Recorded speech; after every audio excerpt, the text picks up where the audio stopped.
இராணுவ அதிகாரிகள் உயரதிகாரிகள் அந்த நேரத்தில் என்ன சொன்னாங்கன்னா, நாங்கள் 1971 கஷ்டப்பட்டு கிடைத்த நாங்கள் போராடி நாங்கள் பெற்ற வெற்றி 72 இவங்க டிப்ளமேட்டிக் எரர் பண்ணிட்டாங்க. டிப்ளமேட்டிக்காக அது தோல்வி, போர் வெற்றி, ஆனால் டிப்ளமேட்டிக்காக அது தோல்வி அப்படின்னு சொன்னாங்க. வார் வேணும்னு சொன்னவங்களே ட்ரம்ப் சொல்லி நம்ம ஒத்துக்கலாமா அப்படின்னு கேட்குறாங்க. அவங்களுக்கு பதில் சொல்ல வேண்டியது நம்மளுடைய கடமை. இவங்க வார் வேணான்னு சொன்னவங்க இப்போ டிஎஸ்கலேட்னு சொல்லவங்க இப்போ டிஎஸ்கலேட் ஆனவொடனே ஐயோ டிஎஸ்கலேட் ஆயிடுச்சுன்னு சொன்னால் அது அரசியல். 99 வாரை பற்றி பேசாமல் 71 வாரை பற்றி பேசினா அது அப்பட்டமான மோசமான ஒரு அரசியல். ஆப்ரேஷன் சிந்தூர் நாங்கள் நடத்தியிருக்கிறோம். பாகிஸ்தானில் இருக்கிற தீவிரவாத கட்டமைப்புகளை அழிப்பதற்காக நாங்கள் நடத்தியிருக்கிறோம். 9 இடங்களை நாங்கள் டார்கெட் வச்சோம், 9 இடங்களை நாங்கள் அழிச்சிட்டோம். ஆப்ரேஷன் சிந்தூரில் எங்களுடைய இந்த பார்ட் முடிஞ்சிடுச்சு, நீ திருப்பி அடிச்சனா நான் திருப்பி அடிப்பேன். தான் ஃபர்ஸ்ட் டே மெசேஜ். யார் பேசினாலும் பேசுங்க, பாகிஸ்தானே வரட்டும், இல்லை அமெரிக்கா போன்ற தேசங்கள் வரட்டும், மீடியேட் பண்ணட்டும். ஆனால் எதை பற்றி பேசணும் அப்படின்னு சொன்னால், பாகிஸ்தான் ஆக்குபைடு காஷ்மீரை எப்போ திருப்பி தருவேன். அந்த 3 நாட்கள் பாகிஸ்தானில் ஒருத்தன் கூட தூங்கியிருக்க வாய்ப்பே இல்லை. நிச்சயமா.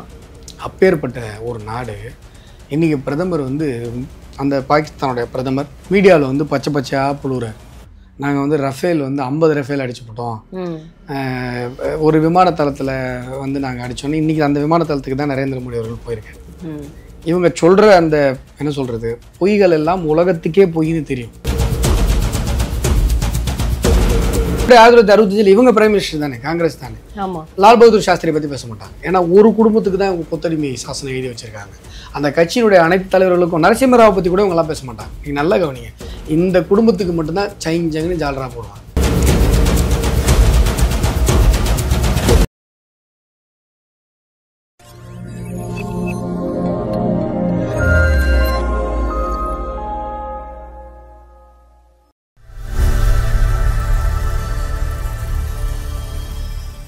தாமரை டிவி நேயர்களுக்கு அன்பான வணக்கம். இன்று நமது நேர்காணலில் சிறப்பு விருந்தினர் பாஜகவின் மாநில செயலாளர் வழக்கறிஞர் அஸ்வத்தாமன் அவர்கள் நம்மோடு இணைந்திருக்கிறார். சார் வணக்கம். வணக்கம். தமிழ்நாடே ரொம்பவா எதிர்பார்த்துட்டு இருந்த ஒரு கேஸ் அப்படின்னு பாத்தீங்க அப்படின்னா பொள்ளாச்சி வழக்கு அப்படின்னு நம்ம சொல்லலாம். இதுல என்ன மாதிரியான தீர்ப்பு வழங்குவாங்க அப்படின்னு மக்கள் மதர் சங்கங்கள் மொத்தமாவே எதிர்பார்த்துட்டு இருந்ததுல இன்னைக்கு தீர்ப்பு கொடுத்திருக்காங்க. அதுல முக்கியமான ஒரு விஷயம் அப்படின்னா, திமுக ஆட்சியில் இருப்பதால் தான் பொள்ளாச்சி வழக்கில் நீதி கிடைத்துள்ளதாக RS பாரதி அவர்கள் சொல்லியிருக்காங்க. இதை பத்தி உங்களுடைய கருத்து சார்? அதாவதுங்க, ஒரு நீதித்துறையினுடைய செயல்பாட்டில் கூட ஸ்டிக்கர் ஓட்டுறாங்க அப்படின்னு சொல்லும்பொழுது இயல்பாகவே 2 விஷயம் வருது. இப்போது அந்த பையன் உங்களுக்கு அவன் பேர் ஞாபகம் இல்லை, 5 வயசு குழந்தைய ரேப் பண்ணிவிட்டு அதுக்கப்புறம் அவன் அப்ஸ்காண்ட் ஆகிறான். வெளி ஸ்டேட்டில் போய் தமிழ்நாடு போலீஸ் அவனை பிடிச்சிட்டு வருது. வெளில பெயிலில் இருந்தவன் அம்மாவை கொலை பண்ணிடுறான், சொந்த பெத்த தாயை கொலை பண்ணிடுறான். அவனுக்கு தண்டனை கிடைக்கல. அப்போது என்ன இதில் இவங்க கேஸை நடத்துனாங்கன்ற ஒரு கேள்வி வருது இல்லைங்களா? ஏன்னா ப்ராசிக்யூஷன் சைடு தான் கேஸை நடத்தணும். அந்த கேஸுக்கு இப்போ அப்பீல் போனாங்களா இல்லையான்னு கூட தெரியல, அதாவது போலீஸ் சைடில். ஒன்று. 2வது, பொள்ளாச்சி செக்ஸ் ஸ்கேண்டல் எவ்வளவு மோசமானதோ அதை விட 5 மடங்கு 10 மடங்கு மோசமானது அண்ணா பல்கலைக்கழக விஷயம். அது காரணமும் என்னால் சொல்ல முடியும், பட் அந்த காரணத்துக்கு நான் போக விரும்பலை. ஆனால் பாதிக்கப்பட்ட பெண்கள் எண்ணிக்கையில் மிக மிக அதிகம். இது ஒரு ஆர்கனைஸ்டு க்ரைமாக நடந்திருக்கு. அந்த பொள்ளாச்சி வழக்காவது வழக்கு பதியப்பட்டு அடுத்த லெவலுக்கு போய் ப்ராசிக்யூஷன் நடந்து இன்றைக்கி தீர்ப்பு வருகிற வரை அந்த வழக்கு தள்ளப்பட்டிருக்கிறது. பட் அண்ணா பல்கலைக்கழக வழக்கு என்னாச்சுன்ற ஒரு கேள்வி இருக்குது. யார் அந்த சாருன்றதுக்கு இப்போ வரைக்கும் பதில் கிடைக்கல. அந்த குறிப்பிட்ட ஞானசேகரன்றவர் கை உடஞ்சி கால் உடஞ்சி ஒரு விலை உயர்ந்த காரில் அவருடைய ஃபோட்டோ வந்தது. ஆனால் அந்த அவ்வளவு தூரம் அடிபட்டு இருந்தால் சரியாகிறதுக்கு எவ்வளோ நாள் ஆகுன்றது நம்ம எல்லாருக்குமே தெரியும். ஆனால் ஒரு சில நாட்களுக்குள்ளாகவே நீதிமன்றத்தில் அவர் ராஜநடை போட்டு உள்ளே வந்ததை நம்ம பார்த்தோம். எனவே அந்த ஞானசேகரன்றவர் திமுககாரன்றது நம்ம எல்லாருக்குமே தெரியும். பல அமைச்சர்களோடு நெருங்கிய தொடர்பில் இருந்தவர்ன்றதும் தெரியும்.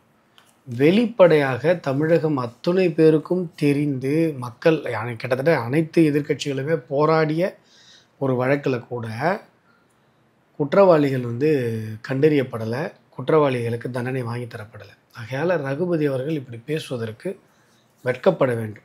இன்னைக்கு 9 பேருக்கும் வந்து 9 பேரும் குற்றவாளிகள் சாகும் வரை ஆயுள் தண்டனை அப்படின்னு சொல்லி நந்தினி தேவி அவர்கள் நீதிபதி ஒரு தீர்ப்பு கொடுத்துருக்காங்க.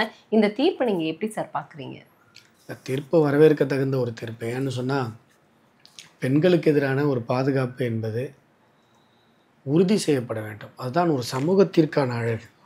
இன்றைக்கு வந்து நிறைய சமூக வலைதளங்கள், நிறைய என்ன சொல்கிறது, இளைஞர்கள் தங்களுடைய இருப்பை வெளி உலகத்திற்கு காட்டிக்கொள்வதற்கான நிறைய டிஸ்ட்ராக்ட் ஆகிறதுக்கான நிறைய விஷயங்கள் இருக்கிறது என்று சொன்னாலும், எப்படி வந்து டெக்னாலஜி வளருதோ அதே ஈக்குவலாக சேஃப்டி வளர்ந்தாகும். கண்டிப்பாக அப்போ தான் வந்து டெக்னாலஜி வளர்கிறதுக்கு அர்த்தம். ஆகையால் இந்த மாதிரியான தீர்ப்புகள் தான் தவறு செய்பவர்களது மனதில் பயத்தை உண்டாக்கும்.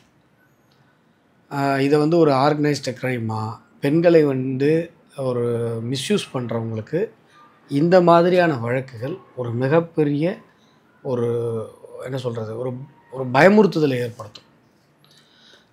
குற்றங்களை குறைக்கணும். இந்த மாதிரி தண்டனைகள் கடுமையாகும் பொழுது கண்டிப்பாக குற்றங்கள் குறைவதற்கான வாய்ப்பு அங்கே இருக்கிறது. எனவே இந்த தீர்ப்பு வரவேற்க தகுந்த ஒரு தீர்ப்பு. இப்போ இந்தியா பாகிஸ்தான் வந்து இன்னைக்கு போர் அப்படின்னு நம்ம எல்லாருமே போர்னா இப்படிதான் இருக்குமா அப்படின்னு வந்து நம்ம எல்லாருமே வந்து பார்த்து, அப்ப நம்ம நாட்டுக்கு ஏதோ ஆகக்கூடாது அப்படின்னு நம்ம எல்லாருமே வந்து கடவுள்கிட்ட பிரார்த்தனை பண்ணன ஒரு தருணமும் வந்து இப்ப இருக்கு. ஆனா மோடி அவர்கள் பார்த்துக்குவாரு அப்படிங்கிற ஒரு நம்பிக்கையும் வந்து மக்கள் மத்தியில இருந்தது. இல்லை, போர்னா என்ன எப்படி இருக்கும்னு நாங்கள் பார்த்துருக்கோம். நீங்கள் அநேகமாக 99க்கு அப்புறம் பிறந்திருப்பீங்கன்னு நினைக்கிறேன்.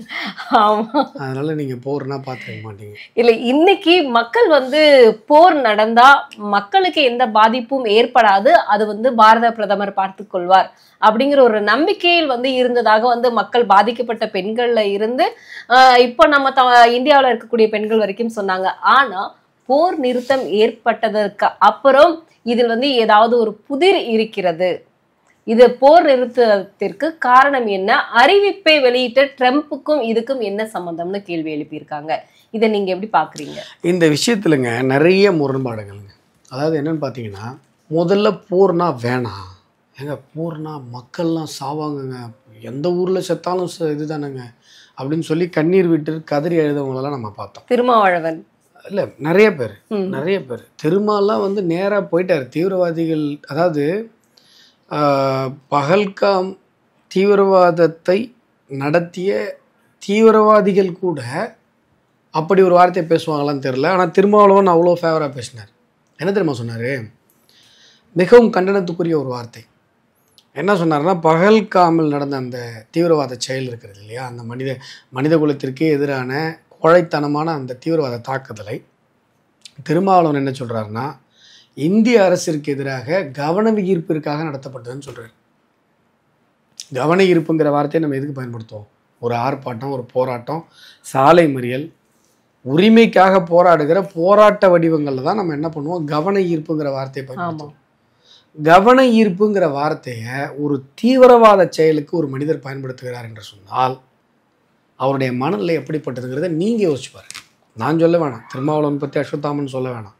நீங்கள் இந்த வார்த்தையை வைத்து திருமாவளவன் அவர்களை எடை போட்டால் நீங்கள் அவரை எந்த கேட்டகரியில் கொண்டு போய் வைப்பீங்க? எப்படி அவரை ஒரு கட்சியினுடைய தலைவராகவோ அல்லது ஒரு அரசியல்வாதியாகவோ ஏற்றுக்கொள்ள முடியும்? அந்த வார்த்தையை சொன்னார். இப்போ நான் சொல்கிற இந்த சோஷியல் மீடியாக்களில் எழுதுகிறவங்க முதல்ல போர் வேண்டாம், போர் வந்தால் பாகிஸ்தானில் நிறைய உயிர் பலி ஆகும் அப்படின்னு சொன்னவங்க இருக்காங்க. பாகிஸ்தான்கிட்ட அணு ஆயுதம் இருக்குது அப்படின்னு சொன்னவங்க இருக்காங்க. திமுககாரங்க நிறைய பேர் போட்டாங்க, விசிகாரங்க போட்டாங்க, காங்கிரஸ்காரங்க போட்டாங்க, அந்நிய நாட்டு சித்தாந்தங்களில் பயணித்து கொண்டிருக்கிற அனைத்து கட்சிக்காரங்களும் இதை போட்டாங்க. போர் வேண்டாம் வேண்டாம் வேண்டாம். கம்யூனிஸ்ட்டு அஃபிஷியல் தளத்தில் டீஎஸ்கலேட் போட்டாங்க.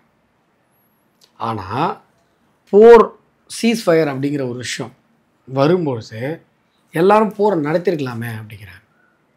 இப்போ இந்த வாய் எப்படி பேசுது பாருங்க. ஒரே வாய் தான் போர் வேணான்னு சொன்னிச்சு. ஆமாம், போர் நிப்பாட்டின உடனே இல்லை போர் என்னங்க நிப்பாட்டிட்டீங்க அப்படின்னு சொல்லி ஒரு ஏஐயில் வந்து இந்திராவுடைய புகைப்படத்தை க்ரியேட் பண்ணி போட்டு எல்லாரும் இந்திரா ஆகிட முடியாது அப்படின்னு சொல்லிலாம் போட்டாங்க. அதை நான் என்ன கேட்டேன், ஒரு வார் லைக் சுச்சுவேஷன் வருது அப்படின்னா நீங்கள் அதுக்கு கம்பேரிசன் காட்டுறீங்கன்னா இமிடியட் பாஸ்டில் இருந்தால் காட்டணும். இமிடியட் பாஸ்டில் நடந்த போர் எது? 1999 கார்கில் போர் வாஜ்பாய் அவர்களுடைய தலைமையில் நடத்தப்பட்ட ஒரு பிடி மண்ணை கூட பாகிஸ்தான் எடுத்துகிட்டு போக முடியாத ஒரு மிகவும் வெற்றிகரமான ஒரு போர். போருக்கு பிறகான டிப்ளமேட்டிக் விஷயத்துலேயே அது ரொம்ப வெற்றிகரமான ஒரு போர். ஆனால் 1971 அப்படிங்கிறது முழுமையான போர் கிடையாது. அவங்க உள்நாட்டு சண்டையில் நாம் தலையிட்டோம். இன்டர்வென்ஷன் ஆஃப் இந்தியன் நேஷன், அவங்களுடைய என்ன சொல்கிறது, ஒரு உள்நாட்டு கலவரம், அதாவது ஒரு சுதந்திர போராட்டம். ஈஸ்ட் பாகிஸ்தானுக்கும் வெஸ்ட் பாகிஸ்தானுக்கும் நடுவில் 1970 ஜென்ரல் எலெக்ஷனுக்கு அப்புறம், அதாவது ரொம்ப நாளாக அங்கே பிரச்சனை நடந்துகிட்டே இருந்தது. எலெக்ஷனுக்கு அப்புறம் அது கொழுந்து விட்டு எரியுது. அந்த போராட்டக்காரர்களுக்கு நம்ம என்ன பண்ணுறோம், சப்போர்ட் கொடுக்குறோம். அதுதான் 1971. ஆனால் 1971 நம்ம போரில் வெற்றி பெற்றோம் என்று சொன்னாலும் கூட 72 நம்ம தோத்துட்டோம். ஏன் தோத்தோம்? Shimla agreement. 15,000 square kilometre India கைப்பற்றிய நிலத்தை, இந்தியாவிடம் இருந்த நிலத்தை எந்தவித கண்டிஷனும் இல்லாமல், அட்லீஸ்ட் பாகிஸ்தான் ஆக்குபைடு காஷ்மீர் இந்திராவுடைய அப்பா நேரு பண்ண தப்பு, அவர் தான் விட்டார், அதை வாங்கியிருக்கலாம், வாங்கலை.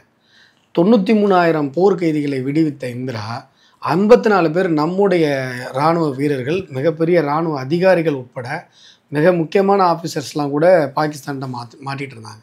அதை கேட்டு கூட அந்த அம்மா வாங்கி தரல.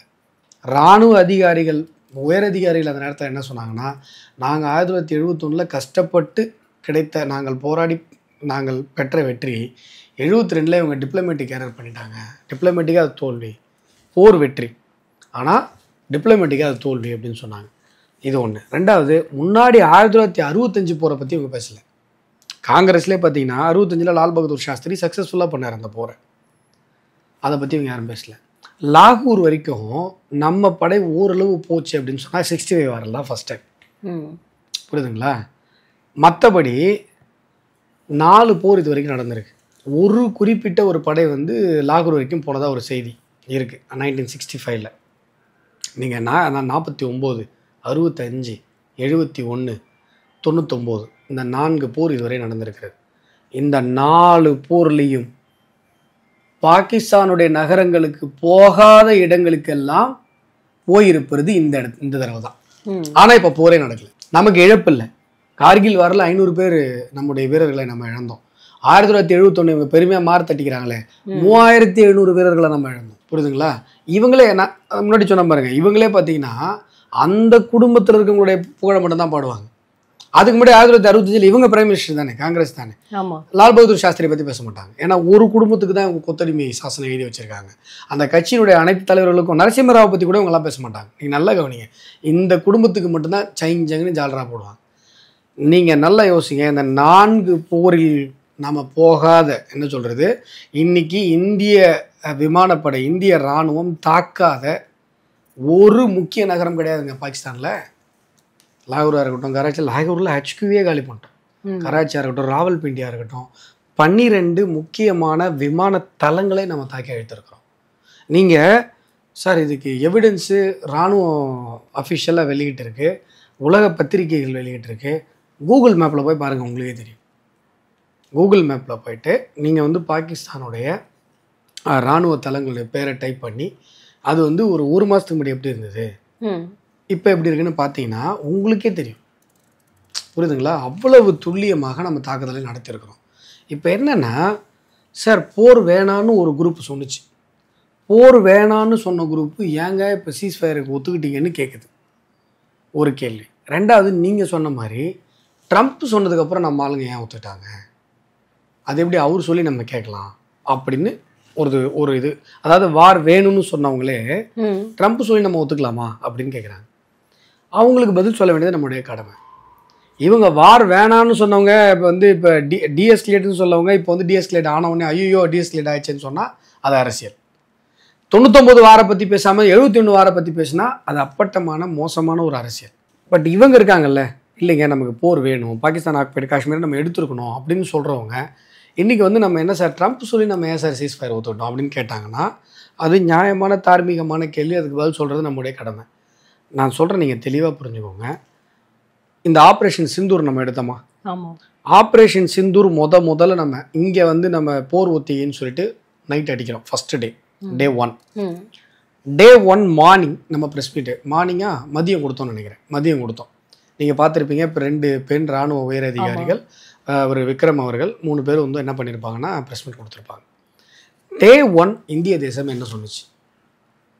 ஆப்ரேஷன் சிந்தூர் நாங்கள் நடத்தியிருக்கிறோம், பாகிஸ்தானில் இருக்கிற தீவிரவாத கட்டமைப்புகளை அழிப்பதற்காக நாங்கள் நடத்தியிருக்கிறோம்.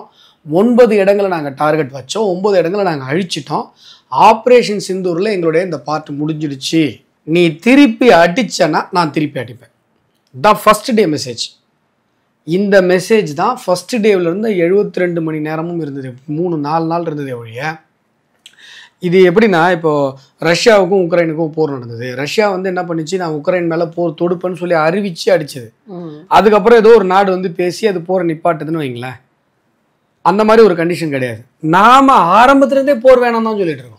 நீங்கள் வந்து அமெரிக்காவோ ரஷ்யாவோ இல்லை சவுதி அரேபியாவோ எந்த தேசமும் வந்து சொல்லணும்னு அவசியம் இல்லை. போர் வேண்டாம் அப்படின்னு சொன்னீங்கன்னு சொல்றீங்க, அப்புறம் வந்து நம்ம தாக்குதல் ஏற்படுத்தணும். இப்ப சீமான் அவர்கள் எழுப்பியிருக்க கேள்வியும் அதுதான், போர் வேண்டாம் நீங்க.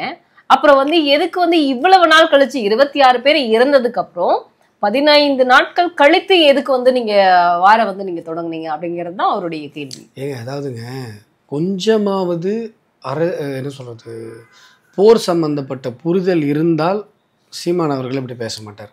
நீங்கள் கற்பனை கதையில் போய் AK-74 சுட்டுக்கிட்டு நீங்கள் வாயில் வடை சுட்டா இப்படி தான் நீங்கள் பேசுவீங்க.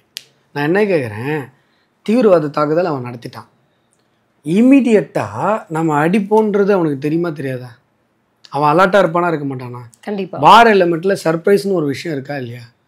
நம்ம எப்போ அடிக்கிறோன்னு தெரியாமல் அடித்தாதான் அடிக்கவே முடியும். சரி, எந்த குரூப்லேருந்து வந்தது? லக்ஷர் இ தொய்பாவிலேருந்து வந்தான். லக்ஷர் இ தொய்பாவோடைய அவனுடைய லீடர் பாகிஸ்தானில் எங்கே இருக்கான்? இது எல்லாத்தையும் 15 நாள் இந்திய இராணுவம் பக்காவாக ஸ்க்ரூட்டனைஸ் பண்ணதுனால தானே 100% பர்ஃபெக்டாக அடிச்சுது.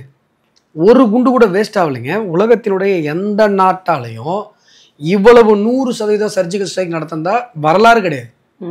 9 குண்டு போடுறான்னு ஒன்றாவது ஒரு பில்டிங்கில் போய் எய்ம் பண்ணி போடான்னா அட்லீஸ்ட் வாசல்லையாவது விழும்.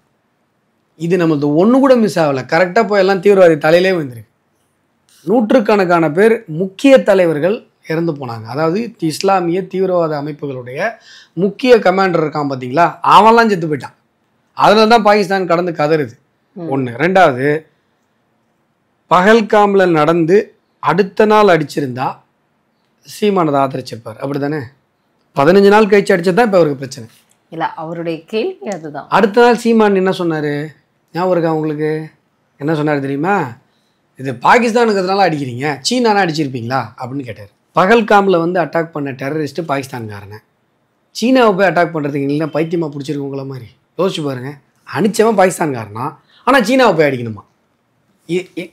இதில் ஏதாவது சென்ஸ் இருக்கா? அப்போது அடுத்த நாள் அடிச்சிருந்தாலும் நீங்கள் இதை தானே பேசியிருப்பீங்க. 15 நாள் கழிச்சு அடிச்சிருந்தா மட்டும் நீங்கள் இப்போ 15 நாள் அடிச்சிருந்தாலும் பேசுறீங்க. இப்போ அடுத்த நாள் அடிச்சிருந்தா நீங்கள் என்ன பண்ணிருப்பீங்க? சூப்பர் சார், வர இருக்கு நான் சொல்ல போகிறீங்க. அப்பயும் இப்படி தான் பேசியிருக்க போகிறீங்க, அறிவுக்கு ஒவ்வாத வகையில். ஏன் சீனாட்ட சண்டைக்கு போகல? டெரரிஸ்ட் அடித்தவன் பாகிஸ்தான்காரன், பைத்தியமாக பிடிச்சிருக்கு சீனாட்ட போய் அடிக்கிறதுக்கு. சீனாக்காரன் அடித்தா சீனாவை போய் அடிப்போம், பாகிஸ்தான்காரன் அடிச்சிருக்கான் பாகிஸ்தானை தான் போய் அடிக்கணும். சரி தானே? சரி, ட்ரம்ப் மேட்டருக்கு வரும். Day 1 இந்திய தேசம் ரொம்ப தெளிவாக சொல்லியிருக்கு, நாங்கள் எங்கள் ஆப்ரேஷனை முடிச்சிட்டோம், நீ அடிச்சின்னா நாங்கள் திருப்பி அடிப்போம், நாங்கள் போகிற விரும்பலை, இது ஒரு ஆப்ரேஷன், ஆனால் போகிற நீ விரும்பினா நாங்கள் நடத்துவோம். இதுதான் இந்திய தேசம் சொன்ன செய்தி. முதல் நாளில் தான் சொல்லிச்சு, 2வது நாளில் தான் சொல்லிச்சு, 3வது நாள் என்ன நடக்குது அப்படின்னு சொன்னால், அமெரிக்கா போய் பாகிஸ்தான்கிட்ட பேசுது. எப்பா உன்னால் அனாயுதங்களெல்லாம் எடுக்கவே முடியாது, இப்போ வரைக்கும் ஒரு மிளகா வெடியை கொண்டு போய் கூட உன்னால் உள்ளே போட முடியல, நீ இத்தனை ட்ரோன் அடித்து பார்த்த, அவங்களுடைய டூம் வந்து ரொம்ப பர்ஃபெக்டாக இருக்குது, ஆன்டி மிசைல் டூமு. இந்திய இராணுவத்தினுடைய வலிமையை உலகமே பார்த்துட்டு இருக்கு. இன்னும் சொல்ல போனால் F-16லாம் எரிஞ்சு போச்சுன்னு தகவல் வந்தது. F-16 தான் அமெரிக்காவுடைய விமானம். இதெல்லாம் இருக்கும்பொழுது அமெரிக்கா வந்து பாகிஸ்தான்கிட்ட பேசுது, வேணாம் நீ நிப்பாட்டிக்கோ, இல்லைனா மொத்தமாக முடிஞ்சிடும் கதை, இந்தியாட்ட போய் நீ வாலாட்டுறதெல்லாம் உன்னால் நடக்கிற கதை இல்லைன்னு சொல்லுது. இப்போ பாகிஸ்தான் என்ன பண்ணுறான், நம்மக்கிட்ட பேசுகிறான். அதாவது director general of military operations, இவங்க தான் வந்து டெக்னிக்கலாக இந்த மாதிரியான வார்லைக் சுச்சுவேஷனோ வார்லையோ பேசக்கூடிய டெசிக்னேட்டட் அத்தாரிட்டி. இந்த டைரக்டர் ஜெனரல் வந்து நம்ம ஊர் டைரக்டர் ஜெனரலுடைய மிலிட்ரி ஆப்ரேஷன்ஸுடைய டைரக்டர் ஜெனரல்ஸ்கிட்ட பேசுகிறார். சார் விட்டுருங்க, மன்னிச்சிருங்க, நான் தப்பு பண்ணிட்டோம், எங்களை இதுக்கு மேலே அடிக்காதீங்க, நம்ம 2 பேரும் முடிச்சிக்கலாம் இதோட அப்படின்னு சொல்லி பாகிஸ்தான் பேசுது. இப்போது இந்திய தேசம் வேறு என்ன சொல்லுன்னு நீங்கள் எதிர்பார்க்குறீங்க? 3 நாளா என்ன சொன்னிச்சோ அதைத்தானே சொல்லும். 3 கண்டிப்பா. நாளா நம்ம என்ன சொன்னோம்? ஏப்பா நீ அடிச்சின்னா இதை பாரு, நீ தப்பு பண்ண, நான் அடிச்சிட்டேன். 2 பேர் சண்டை போட்டுக்கிறாங்க. நம்ம போய் கேட்குறோம். அவன் என்ன சொல்கிறாரு? சார் அவன் தப்பு பண்ணா சார், நான் பலார்னு ஒரு அறை விட்டேன், திருப்பி அடித்தானா நான் திருப்பி அடிப்பேன்.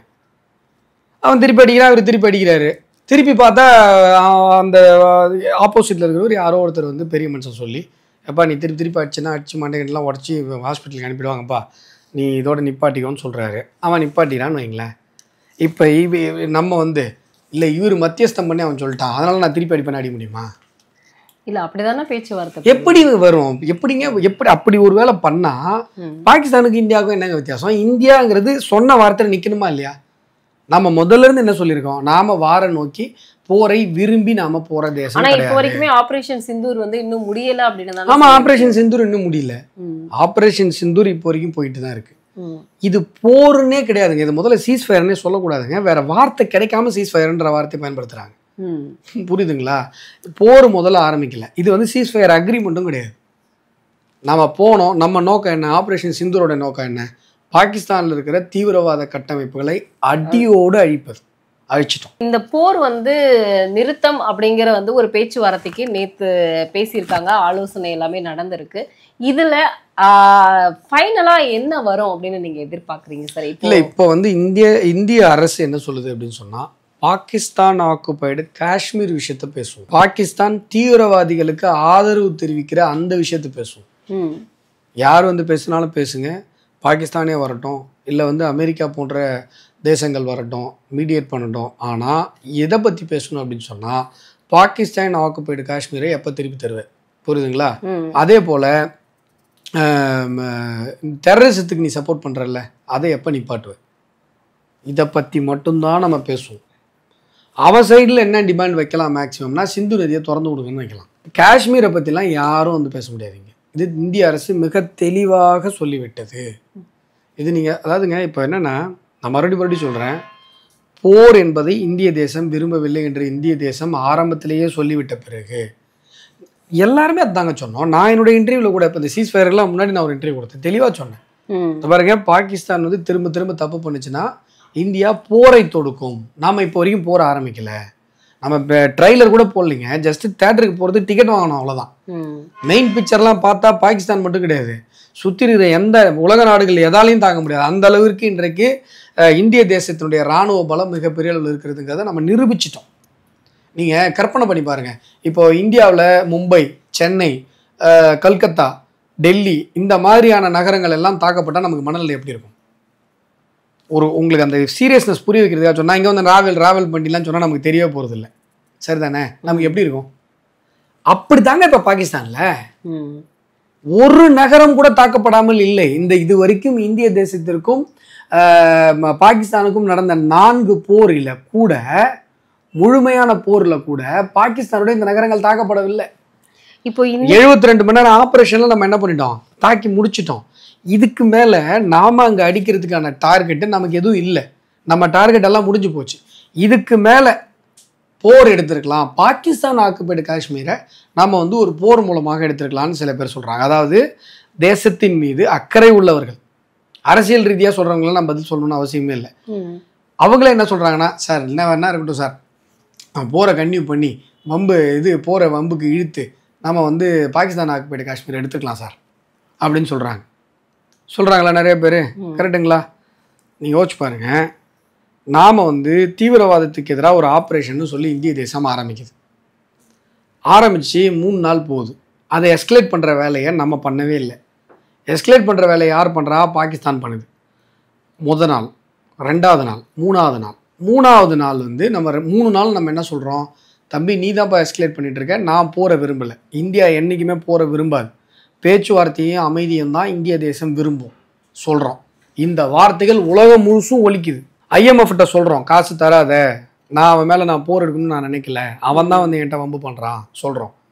இது உலகம் முழுதும் பதிவாகுது. 3வது நாள் அவன் வந்து ஐயா சாமி காலில் விழுந்து என்னை விட்டுருங்கன்னு சொல்லும்பொழுது, காலில் விழுந்துட்டியா, வா உன்னை அடிக்கிறேன்னு அடித்தா இந்திய தேசத்தின் மீதான நன்மதிப்பு உலக அளவில் என்ன ஆகும் யோசிச்சு பாருங்க. கண்டிப்பாக. இப்போ எவ்வளோ கஷ்டப்பட்டு இந்த நிலைமைக்கு நம்ம வந்திருக்கிறோம். எத்தனை நாடுகள் வந்து பூகம்பத்துக்கு நம்ம உதவி வைக்கிறோம். ஒன்றும் இல்லைங்க, ரஷ்யாவுக்கும் உக்ரைனுக்கும் போர் நடக்குது. நம்மளுடைய மாணவர்களை நம்ம ரஷ்யாவிலேருந்து கொண்டு வரணும், இல்லை உக்ரைன்லேருந்து கொண்டு வரணும்னு சொல்லி இது அனுப்புகிறோம். ஆமாம். நரேந்திர மோடி அவர்களுடைய வார்த்தைக்கு கட்டுப்பட்டு ரஷ்யா 40 மணி நேரம் போரை நிப்பாட்டி வைக்குது. பல நாடுகளில் இயற்கை பேரிடர்கள்லையும் போர்ல இருந்தும் அமெரிக்கா போன்ற நாடுகளுடைய சிட்டிசன்ஸ் எல்லாம் இந்தியா காப்பாற்றிட்டு வந்திருக்கு. இதே துருக்கி இன்னைக்கு நமக்கு எதிராக ட்ரோன் கொடுத்தானே, அந்த துருக்கிக்கு 2023 என்ன சொல்றது, இப்போ விமானங்கள் நிறைய, ஒரு 4-5 விமானங்கள் நிறைய நம்ம வந்து நிவாரணப் பொருட்களை கொடுத்தோம். நம்முடைய பேரிடர் நிவாரண மீட்பு அதிகாரிகளை நம்ம அனுப்பி வச்சோம், மருத்துவ குழு அனுப்பினோம், ட்ரோன் கொடுத்தோம். இன்னைக்கு அவன் நம்மளை அட்டாக் பண்ணுறது ட்ரோன் கொடுத்தான், அது வேற விஷயம். ஆனால் எவ்வளவு 94 நாடுகளுக்கு நம்ம இலவசமாக தடுப்பூசி கொடுத்தோம் கொரோனா டைமில். இவ்வளவு நல்ல விஷயங்களை பண்ணி வேர்ல்டு லீடர்ன்ற அந்த பொசிஷனை நோக்கி நம்ம போயிட்டு இருக்கோம். எதுக்கு இதெல்லாம்? வேர்ல்டு லீடர்ன்ற ஒரு பொசிஷன், இந்தியா அப்படின்னு சொன்னால் ஒரு கௌரவம் கிடைக்கணும். நீங்கள் போகிறீங்களா, ஒரு நாட்டுக்கு போகிற, உஸ்பெகிஸ்தானே போகிறீங்கன்னு வைங்க, ஏதோ ஒரு நாட்டுக்கு போகிறீங்க, இந்தியான்னு சொல்லும்போது இந்தியன் பாஸ்போர்ட்டை பார்க்கும்போது உங்களுக்கு ஒரு கௌரவம் கிடைக்கணும். இதுக்கு தான் நம்ம இவ்வளோ கஷ்டப்பட்டுருக்கோம், உலகத்தினுடைய மதிப்பை பெற்றிருக்கோம். ஒருத்தன் காலில் ஊந்துக்கப்புறம் அவனை இழுத்து போட்டு அடிச்சோன்னா உலக நாடுகள் நம்மளை என்னன்னு பார்க்கும்? இந்திய ராணுவர்கள் நம்ம நாட்டுக்காக வந்து பாதுகாப்பாக வந்து அரணாக அங்கே விளங்கிட்டு இருக்காங்க. ஆனால் இங்கே தமிழ்நாட்டில் இருக்கக்கூடிய நிறைய ஒரு ராணுவ வீரர் வந்து ஒரு பேட்டி கொடுத்துருக்காரு. என்னுடைய குடும்ப சூழ்நிலையில் அங்கே பிரச்சனை நடந்துட்டு இருக்கு, நான் வாரம் நாளில் இங்கே வர முடியல, என்னுடைய அப்பா அம்மாவை அடித்து துன்புறுத்தி அவங்க ஹாஸ்பிட்டலில் இருக்காங்க, என்னுடைய ரிலேட்டிவ்லாம் இந்த மாதிரி பண்ணி. ஆனால் வந்து ராமநாதபுரம் காவல்துறை வந்து கேஸே எடுக்க மாட்டேங்கிறாங்க, நான் ராணுவ வீரன் அப்படிங்கிறதுனால எடுக்க மாட்டேங்கிறாங்க, தயவு செய்து எடுங்க அப்படின்னு ஒரு ராணுவ வீரர் வந்து கையெடுத்து கும்பிட்டுருக்காரு. இதை பார்க்கும் பொழுது உங்களுக்கு எப்படி சார் இருக்கு? இல்லை, இது ரொம்ப கொடுமையான ஒரு விஷயம். நீங்கள் இன்னைக்கு இல்லை, நாங்கள் உங்களுக்கு ஞாபகம் இருக்கும், பாரதிய ஜனதா கட்சி மெழுகுவத்தி ஏந்தி ஒரு மிகப்பெரிய ஊர்வலத்தை நடத்தணும். ராணுவ வீரர்களுடைய பாதுகாப்பு இங்கே மிகப்பெரிய அளவில் கேள்விக்குறியாக்கப்பட்டிருக்கிறது. ராணுவ வீரர்கள் ஒருவர் அந்த நேரத்தில் கொல்லப்பட்டார். அவர் என்ன சொல்கிறது, காவல்துறை எந்த நடவடிக்கை எடுக்கலை. இராணுவ வீரர்கள் மீதான தாக்குதல் இந்த திராவிட மாடல் திமுக ஆட்சியினுடைய 4 வருடங்களில் மிகப்பெரிய அளவில் அதிகரித்திருக்கிறது.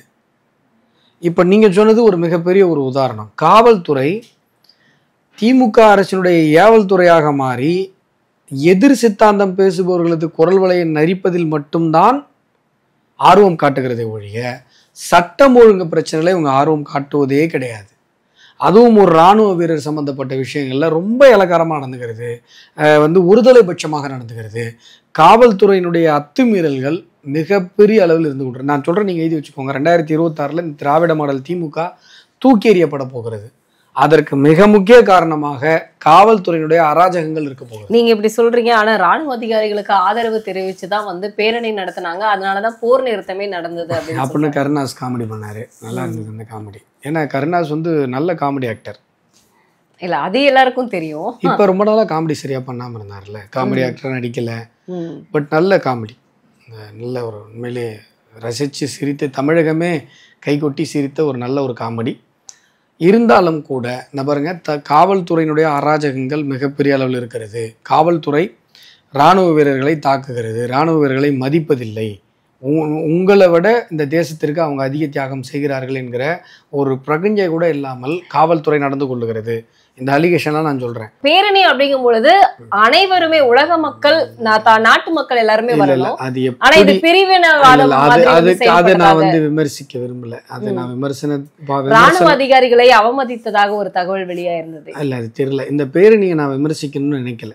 ஏன்னா தேசியத்துக்கு எதிராகவே பேசி வளர்ந்த ஒரு கட்சி இன்றைக்கு ஒரு போர்க்கால சூழ்நிலையில் பாரத தேசத்திற்கு ஆதரவாகவும் இராணுவ வீரர்களுக்கு ஆதரவாகவும் இருக்க வேண்டும் என்று நினைத்து ஒரு பேரணியை நடத்தியது உண்மையிலே பாராட்டணும். அதை நான் வரவேற்கிறேன், மனம் திறந்து நான் வரவேற்கிறேன். அந்த பேரணி விஷயத்தில் நான் எந்த விமர்சனங்களையும் சொல்லுவதற்கு நான் விரும்பவில்லை. அப்படி நான் சொன்னேன்னா எனக்கும் திமுகவுக்கும் வித்தியாசம் இல்லாமல் போயிடும். நான் தேசியத்தின் பாதையில் இருப்பவர்களை வரவேற்கிறேன். இதே திமுக தேசியத்தின் பாதையில் திரும்புகிறது என்று சொன்னால் நடக்க போகிறதில்ல, நடந்தா. இதே வந்து இந்துக்கள் மீதான வன்ம அரசியலை கையில் எடுக்காமல் அனைவரும் சமம், எல்லா மனுஷங்களும் சமம் அப்படின்னு சொல்லி நாங்கள் பேசுகிற மனிதவாதம் அவர்களும் பேசினால் நான் கண்டிப்பாக வரவேற்பேன். இப்போ திமுக என்ன பண்ணுன்னா, பிஜேபி நல்லது பண்ணாலும் திட்டம், புரியுதுங்களா, ஒருவேளை தப்பு பண்ணாலும் திட்டம், எப்படி பண்ணாலும் திருடி தான் இருக்கும். ஆனால் நாங்கள் அப்படி கிடையாது. திமுக நல்லது பண்ணால் கண்டிப்பாக நான் பாராட்டுவேன். திமுக இந்த அதை தான் நாங்கள் நீங்கள் குறுக்கிடுறதுக்கு முன்னாடி நான் அதை தான் சொல்ல வந்தேன். காவல்துறையினுடைய அராஜகங்கள் இருக்கிறது எல்லாம் கரெக்ட். ஆனால் இந்த ஸ்டாலின் அவர்கள் நடத்தின இந்த பேரணியை நான் உண்மையிலேயே மனதார பாராட்டுகிறேன். பாராட்ட வேண்டிய ஒரு விஷயம். நல்ல பேரணி, நல்ல நோக்கம், நல்லாவும் நடந்தது. நேற்று வந்து பாரத பிரதமர் வந்து லைவ்ல எல்லார்கிட்டையும் மக்கள் கிட்ட பேசியிருந்தாங்க, என்னென்ன நடந்தது, இன்னும் அடுத்தது என்ன செய்ய போறோம் அப்படின்னு. இன்னைக்கு எல்லா கட்சியினரும் அதாவது முக்கியமாக காங்கிரஸ் கட்சி ஜோதிமணி அவர்கள் கேள்வி எழுப்பியிருந்தாங்க. பாகிஸ்தான் கிட்ட ஒரு மாஸ் காட்ட முடியல, நீங்கெல்லாம் என்ன பிரதமர் அப்படின்னு கடுமையான ஒரு விமர்சனத்தை வந்து வச்சிருந்தாங்க. ராகுல் காந்தி அவர் மாஸ்னா என்ன, இந்த உங்க ஆள் ட்ரோனை கையில வச்சுக்கின்னு டிஜே ட்ரோனுக்கு விளம்பரம் பண்ணாரு அதுவா? ஜோதிமணி அவர்கள் பேசுறாங்க, கொஞ்சமா அறிவை பயன்படுத்த வேணாமா? அங்க இருக்கிற 12 விமான தளங்கள் சிதறடிக்கப்பட்டு விட்டது. லாகூர்ல நின்று ஆன்டி மிசைல் சிஸ்டத்தை மேலே போய் மிசைலை போட்டு காலி பண்ணிட்டாங்க. இதை விட என்னங்க மாஸ் காட்டணும்னு நீங்கள் எதிர்பார்க்குறீங்க? உங்கால் மாதிரி கையில் ட்ரோன் வச்சுன்னு டிஜே ட்ரோனுக்கு விளம்பரம் பண்ணணுமா? சைனீஸ் ட்ரோனுக்கு எது மாசு? கொஞ்சமாக அது அறிவாக பேசணும். இப்படிலாம் பொறுப்புலாம் பேசக்கூடாது. அதாவது உங்களுக்கு வந்து அரசியல் ரீதியாக 1000 காரணங்கள் இருக்கலாம். இது தேசம் சம்மந்தப்பட்ட விஷயம். பாகிஸ்தானில் டெரரிஸ்டுங்களே ஒற்றுமையாக இருக்கிறானுங்க. பாகிஸ்தானில் பாருங்கள், இவ்வளவு அடி வாங்கிட்டு தினசரி அனைத்து நகரங்களிலும் குண்டு மழை பொழிந்தது. மக்கள் பயந்து போயிருந்தாங்க, எங்கே போனால் என்ன ஆகுமோ ஏதாகுமோன்னு சொல்லி. அந்த 3 நாட்கள் பாகிஸ்தானில் ஒருத்தன் கூட தூங்கியிருக்க வாய்ப்பே இல்லை. நிச்சயமா. அப்பேற்பட்ட ஒரு நாடு இன்னைக்கு பிரதமர் வந்து, அந்த பாகிஸ்தானுடைய பிரதமர் மீடியாவில் வந்து பச்சை பச்சையாக புழுறார். நாங்கள் வந்து ரஃபேல் வந்து 50 ரஃபேல் அடிச்சு போட்டோம், ஒரு விமானத்தளத்தில் வந்து நாங்கள் அடித்தோன்னே. இன்றைக்கி அந்த விமானத்தளத்துக்கு தான் நரேந்திர மோடி அவர்கள் போயிருக்காரு. இவங்க சொல்கிற அந்த என்ன சொல்கிறது பொய்கள் எல்லாம் உலகத்துக்கே பொய்ன்னு தெரியும். ஆனால் அந்த நாட்டில் இருக்கிறவங்களாம் என்ன பண்ணுறாங்க? பலுசிஸ்தானில் இருக்கிறது பேசாதீங்க, அது வேற ஒரு நாடு. பாகிஸ்தானை சொல்கிறேன் நான். பாகிஸ்தானில் இருக்கிறவங்களாம் பேரணி போகிறாங்க. இல்லை ஓகே, ஏன்னா அவங்களுக்கும் தெரியும் நம்ம அடி வாங்கிட்டோம், மீள முடியாத அளவுக்கு அடி வாங்கிட்டோம். இல்லை பலுசிஸ்தானை விட்டுருங்க, நான் பாகிஸ்தானை பற்றி பேசுகிறேன். நான் பலுசிஸ்தானை ஒரு தனி நாடாக பார்க்குறேன், பாகிஸ்தானை பற்றி மட்டும் பேசுகிறேன். அந்த பாகிஸ்தானில் இருக்கிறவங்கலாம் பாருங்கள் பேரணி போகிறாங்க.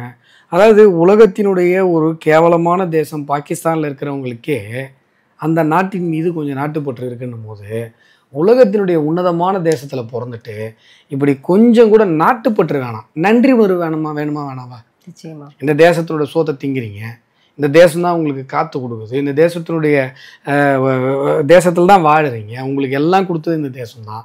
அந்த நன்றி உணர்வு கூட இருக்காதா?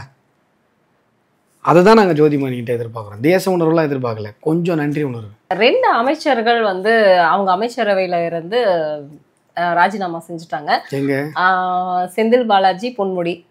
அது உங்களுக்கு கண்டிப்பா தெரிஞ்சிருக்கும். சரி, இதை வந்து அமைச்சரவை மாற்றம் அப்படின்னு திமுக ஒரு வார்த்தையை வந்து வச்சாங்க. இப்போ வந்து இலாக்கா மாற்றம் அப்படின்னு சொல்லிட்டு துரைமுருகன் அவர்கள் கிட்ட இருந்து அவருடைய கனிம வளத்துறையை வந்து பறிச்சு இன்னொரு அமைச்சர்கிட்ட கொடுத்துருக்காங்க. இப்போ வந்து இந்த மாற்றம் வந்து எதற்காக அப்படின்னா, அதிகமாக வயதானவர்கள் எல்லாம் கட்சியில் தேவையில்லை அப்படிங்கிறதுக்காக நீக்குவதாக ஒரு தகவல் போயிட்டு இருக்கு.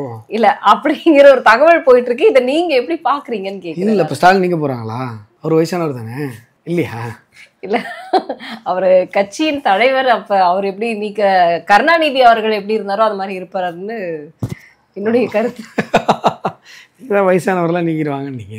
இல்ல அவங்கதான் அப்படி சொல்றாங்க, அத வேண்டாம் அப்படிங்கிற மாதிரி நகர்த்திட்டே இவங்க வந்துங்க.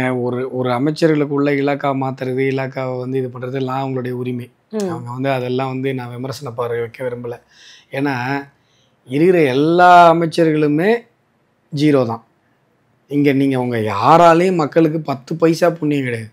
உங்களுக்குள்ளே நீங்கள் இலாக்கா மாற்றினாலும் எங்களுக்கு ஒன்று தான், மாற்றினாலும் ஒன்று தான். நீங்கள் என்ன எங்களுக்கு மக்களுக்கு நல்லது பண்ணீங்க?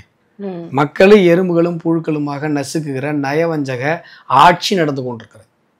ஸ்டேஷனுக்கு போனால் செயின் ஸ்நாச் பண்ணுறவன், கஞ்சா வைக்கிறவன்லாம் ராஜா மாதிரி போகிறான் போலீஸ் ஸ்டேஷனுக்குள்ளே. போலீஸ் அவனுக்கு கம்ப்ளைண்ட் கொடுக்க போகிறாங்க பாருங்கள், மக்கள் பாதிக்கப்பட்டு அவங்கள அப்படி நசுக்குது தமிழக போலீஸ்.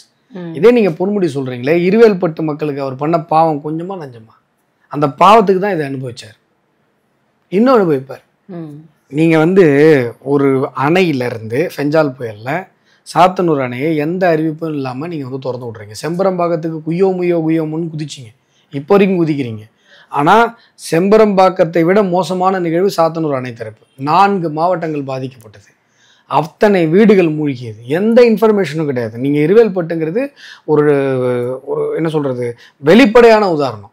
4:30 மணி 5 மணிக்கெலாம் கடலூர் கலெக்டர் ஆஃபீஸே மூழ்கிடுச்சு. இருவேல்பட்டுக்கு வந்து துணை நதியிலிருந்து தண்ணி ரொம்பி தான் வரணும், எல்லிஸ் டேமில் ரொம்பி தான் வரணும். விடிகாலில் காலையில் 7:30 மணிக்கு தான் இருவேல்பட்டுக்கு தண்ணி வந்தது. நான் கேட்குறேன், கலெக்டர் ஆஃபீஸ் மூடினதுக்கு அப்புறம் கூட அவங்களுக்கு அறிவு வராது?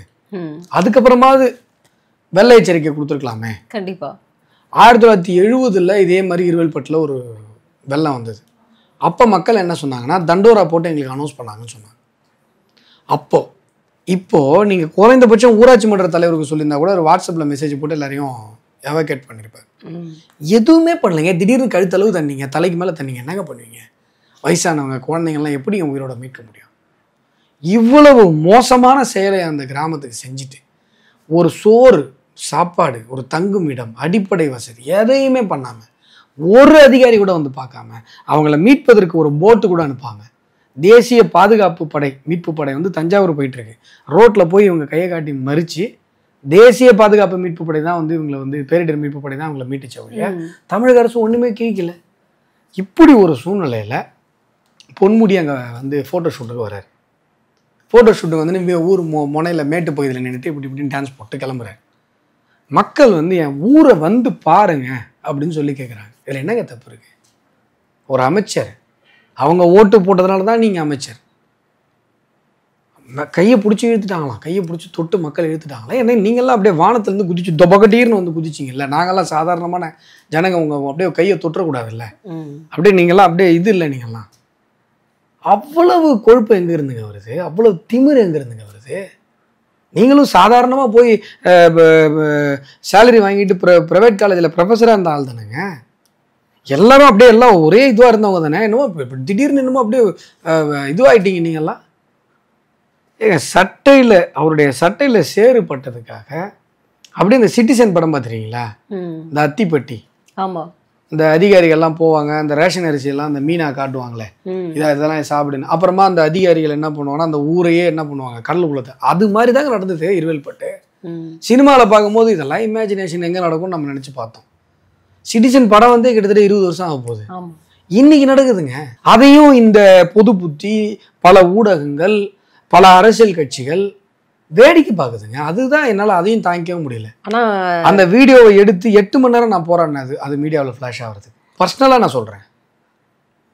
எனக்கு தெரியும் அரசியல் இன்னும் சொல்ல போனால் அரசியல் கட்சிகளுடைய கவனத்துக்கு கொண்டு வரதுக்கு, தலைவர்களுடைய கவனத்துக்கு கொண்டு வரதுக்கு அவ்வளோதான் பிரகஞ்சை. அப்போ என்ன, இப்போ இதில் கேட்குறதுக்கு ஆள் இல்லை நினச்சிட்டாங்களா? நீங்கள் 1 மாதம் கழித்து எஃப்ஐஆர் வந்து விஜயராணிங்கிறவங்க மேலே, விஜயராணியோட அக்காவை பிடிச்சி சேலையை பிடிச்சி ஈத்துட்டு போகுது போலீஸ். ஒரு பெண் போலீஸ் கூட வரலைங்க. இடுப்புல இருக்க அந்த ஆடையை பிடிச்சி தரன்னு ஈத்துட்டு போனாங்க அந்த இன்ஸ்பெக்டரு. எதுக்கு? மினிஸ்டர் சட்டையில சேறுபட்டதுக்காக. ஏன்னா மினிஸ்டர் கடவுள் இல்லை, ஊரே சேராய் போய் கிடந்தது. அந்த எங்க குழந்தைங்களுடைய பாட புத்தகங்கள்லாம் சேத்துக்குள்ள கிடந்தது. எங்க ஒரு சாதாரண ஒரு மிடில் கிளாஸ், ஒரு ஏழை குடும்பத்துக்கு ஒரு ஃப்ரிட்ஜு, ஒரு டிவி வாங்குறதுக்கு 2 வருஷம் 3 வருஷம் ஆகுங்க. உடனே எல்லாம் வாங்கிட முடியாதுங்க. அந்த ஃப்ரிட்ஜ் வந்து ஆத்து ஓரத்தில் கவுந்து கிடக்குது. அவனுக்கு எப்படிங்க இருக்கும்? வீடு, அவன் பண்ண தொழில் எல்லாம் போயிடுச்சு. அவனுடைய வாழ்வே நிர்மூலமாக்கப்பட்டிருக்குது. நிர்மூலமாகி அப்படியே நிற்கிறான். அடுத்த நாள் கஞ்சிக்கு வழி இல்லாமல் நிற்கிறான். உன் ஜட்டையில் ஒரு சேறுபட்டதுக்கு நீ இவ்வளோ பெரிய ஒரு அராஜகத்தை, இந்த ஊரையே சூறையாடியது தமிழக காவல்துறை. பொன்முடிலாம் இன்னும் அனுபவிப்பாருங்க. பொன்முடி இன்னும் அனுபவிப்பார். நிறைய அவர் அனுபவிக்க வேண்டியது நிறைய இருக்கு.